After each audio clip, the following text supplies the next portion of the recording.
The Tale of Tom Kitten, read by Matt Baker.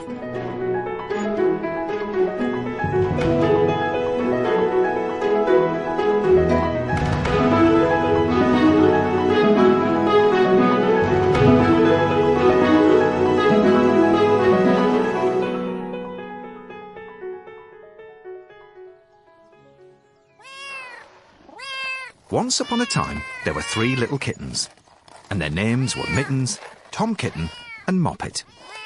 They had dear little fur coats of their own, and they tumbled about the doorstep and played in the dust.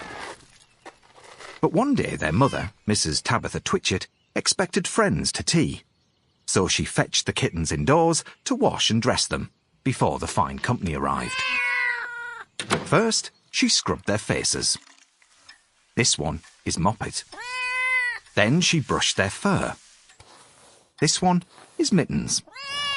Then she combed their tails and whiskers. This is Tom Kitten. Tom was very naughty, and he scratched. Mrs. Tabitha dressed Moppet and Mittens in clean pinafores and tuckers, and then she took all sorts of elegant, uncomfortable clothes out of a chest of drawers in order to dress up her son Thomas. Tom Kitten was very fat, and he'd grown. Several buttons burst off. His mother sewed them on again. When the 3 kittens were ready, Mrs. Tabitha unwisely turned them out into the garden to be out of the way while she made hot buttered toast. "Now keep your frocks clean, children. You must walk on your hind legs. Keep away from the dirty ash pit, and from Sally Hennypenny, and from the pigsty and the puddle ducks." Moppet and Mittens walked down the garden path unsteadily. Presently, they trod upon their pinafores and fell on their noses. When they stood up, there were several green smears. "Let us climb up the rockery and sit on the garden wall," said Moppet. They turned their pinafores back to front and went up with a skip and a jump. Moppet's white tucker fell down into the road. Tom Kitten was quite unable to jump when walking upon his hind legs in trousers.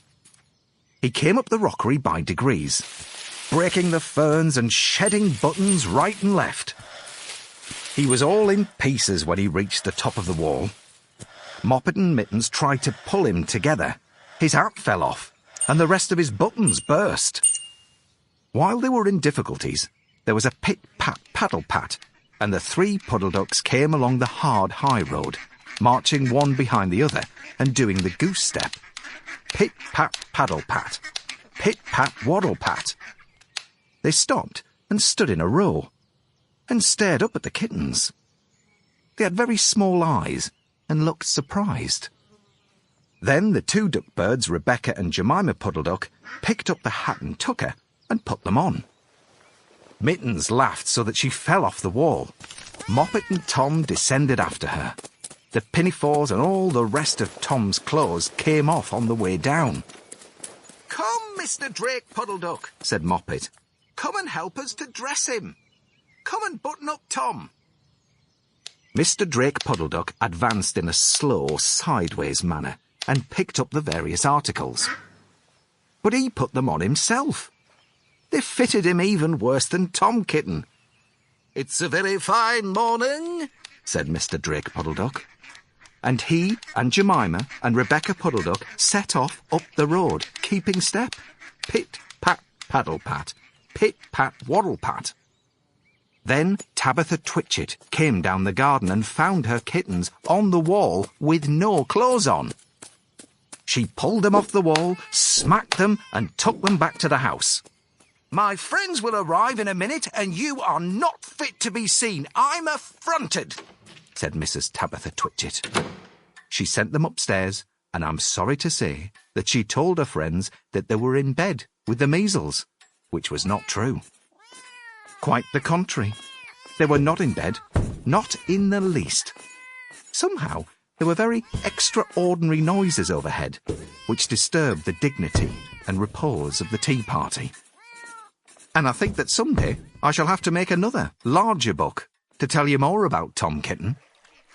As for the puddle ducks, they went into a pond The clothes all came off directly because there were no buttons, and Mr. Drake Puddle Duck and Jemima and Rebecca have been looking for them ever since. The end.